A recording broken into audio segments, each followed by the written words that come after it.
ಗುರು ಯಾಕೆ ಟಾಟಾ ಕಾರನ್ನೇ ತಗೊಳ್ಳಿ ಅಂತ ಹೇಳ್ತೀನಿ ಅಂತಂದರೆ, ಸೊ ನೋಡಿ, ಟಾಟಾ ಕಾರ್ ಮೇಲೆ ಅದು ಟಿಗೋರ್ ಕಾರು ಕಂಟೈನರೇ ಬಿದ್ದಿದೆ ಗುರು. ಹಂಗಾದ್ರೂ ಮೇಲ್ಗಡೆ ಚಾರ್ಸಿ ಕಟ್ಟಾಗಿಲ್ಲ.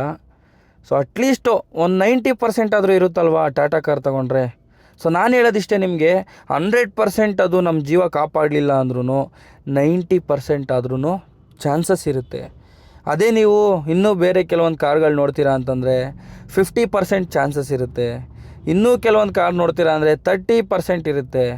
ಆ 30%ಅಲ್ಲಿ ನಮ್ಮ ಜೀವ ಹೆಂಗಪ್ಪ ಉಳಿಯುತ್ತೆ ಗುರು? ಇವತ್ತು ನಾವು ರೋಡಲ್ಲಿ ಕರೆಕ್ಟಾಗಿ ಹೋಗ್ತಾ ಇದ್ದೀವಿ, ಹುಷಾರಾಗಿ ನೋಡ್ಕೊಂಡು ಹೋಗ್ತಿದ್ದೀವಿ ಅಂದ್ರೂ ಆಪೋಸಿಟಿಂದ ಬರೋರು, ಸೈಡಿಂದ ಬರೋರು, ಹಿಂದ್ಗಡೆಯಿಂದ ಬರೋರು ನೆಟ್ಟಿಗೆ ಬರ್ತಿರ್ತಾರ. ಇದ್ರ ಬಗ್ಗೆ ಯೋಚನೆ ಮಾಡಿ. ಸೊ ದಯವಿಟ್ಟು ಹೇಳ್ತೀನಿ, ನೀವು ಕಾರ್ ತೊಗೊತಾ ಇದ್ದೀರಾ, ಲಕ್ಷಾಂತರ ರೂಪಾಯಿ ಇನ್ವೆಸ್ಟ್ ಮಾಡ್ತಿದ್ದೀರಾ ಅಂದರೆ ದಯವಿಟ್ಟು ನಿಮ್ಮ ಫ್ಯಾಮಿಲಿ, ನಿಮ್ಮ ಜೀವನ ಪಣ ಇಡ್ತಿರ್ತೀರಾ ಅಂತಲೇ ಅರ್ಥ. ದಯವಿಟ್ಟು ಯೋಚನೆ ಮಾಡಿ ತೊಗೊಳ್ಳಿ, ಸುಮ್ಮನೆ ದುಡ್ಡು ಹಾಕಬೇಡಿ. ನಿಮಗೆ ಯಾವ ಬ್ರ್ಯಾಂಡ್ನ ಕಾರ್ ತುಂಬ ಇಷ್ಟ ಆಗುತ್ತೆ ಕಮೆಂಟ್ ಮಾಡಿ. ಜೊತೆಗೆ ಇದೇ ಥರ ವೀಡಿಯೋಗೋಸ್ಕರ ನಮ್ಮ ಅಕೌಂಟನ್ನು ಫಾಲೋ ಮಾಡ್ತಾರೆ ಅಂತ ಹೇಳ್ತಾ, ನಾನು ನಿಮ್ಮ ಸತೀಶ್ ಕನ್ನಡಿಗ.